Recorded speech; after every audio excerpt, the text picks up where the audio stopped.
আমি তোরে খুঁজতে খুঁজতে পাগল হয়ে গেছি। তোর না চাকরি হয়েছে, নে মিষ্টি খা, মিষ্টি খা। আরে খা, আপনি এখন আসুন। হ্যাঁ, মিষ্টি খা না তুই তো। ইম্পসিবল।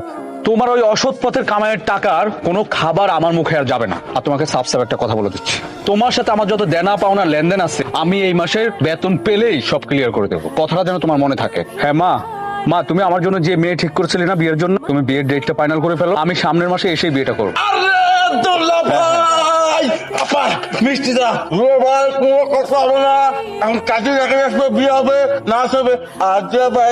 What nonsense! কার সাথে কার বিয়ে? আমি কেন তোর ম্যাডামকে বিয়ে করতে যাব? তোর ম্যাডামের মতো খারাপ একটা মেয়েকে কে বিয়ে করবে বলতো? চাকরি পাওয়ার পর অনেক বড় অফিসার হয়ে গেছেন আপনারা। যখন কিছু ছিল না তখন ম্যাডাম দিয়েছেন আপনাকে, টাকা পরে দেখাইতেছেন।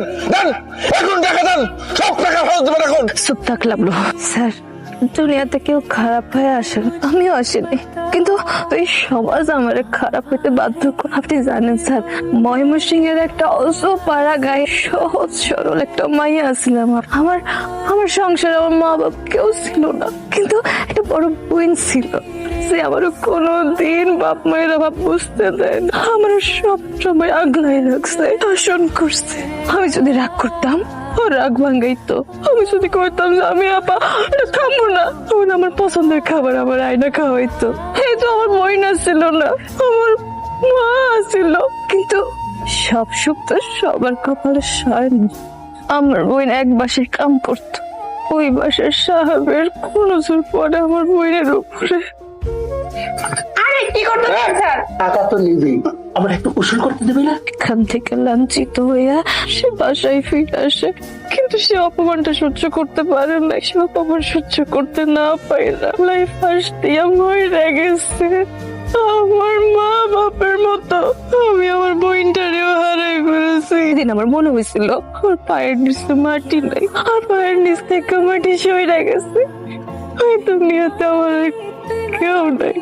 ওই সময় এলাকার মানুষজন যেন জানতে না পারে, এই জন্য আমি কি করছি জানেন? আমি আমার বোনের মাটি চাপা দিয়ে কবর দিস, কারণ এলাকার লোকজন যদি জানতো আমার বোন পাশ দিয়ে মরে গেছে, এলে তাদের জানাজা করে দাফন করতে দিত না।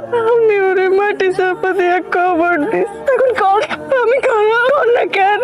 ইচ্ছা করে খারাপ হয়েছি। শুধু তাই না স্যার, আপনি যে চাকরির বড়াই করতেছেন না, সে চাকরিটাকে তো ম্যাডামের ওসিলাই হয়েছে।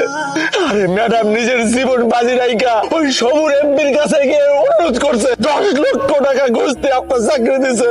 আরে আমার ম্যাডাম যদি কষ্ট না করতো, আপনার জন্য ত্যাগ স্বীকার না করতো, আজকে আপনার অহংকার থাকতো না। আমার